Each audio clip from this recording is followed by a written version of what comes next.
এবং একটা বিষয় আমাদের মাথায় রাখতে হবে, সেটা হলো এই যে আমরা কথায় কথায় গীবত করি, কথায় কথায় মানুষকে স্ল্যান্ডার করি, হুমাজা লুমাজা করতেই আছে, মানুষের হক খাই, নিজের আপন ভাই বোনদের হক খাচ্ছে, নিজের বোন ভাইকে ফাঁকি দিচ্ছে, বাবা নিজের সন্তানদেরকেও কারো কারো ফাঁকি দিচ্ছে, কারো কারো দিচ্ছে, আপন ভাইয়ের থেকে কেড়ে নিচ্ছে।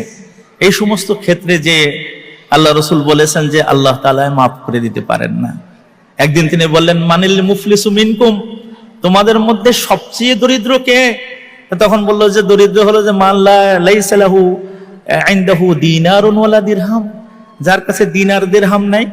আল্লাহ রসুল সাল্লাল্লাহু আলাইহি ওয়াসাল্লাম বললেন, না, ওই ব্যক্তিটাই হলো সবচেয়ে বেশি পুয়ার, সবচেয়ে বেশি দরিদ্র।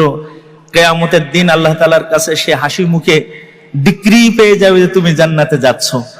হঠাৎ করে একদিক থেকে লোকজন দৌড়ে ছুটে আসবে, একজন বলবে, আল্লাহ এই লোকটা আমাকে গালি দিয়েছিল। আল্লাহ তাআলা বলবেন, এই তো কি, ঠিক আছে, তোমার কাছে সওয়াব তাকে দিয়ে দাও।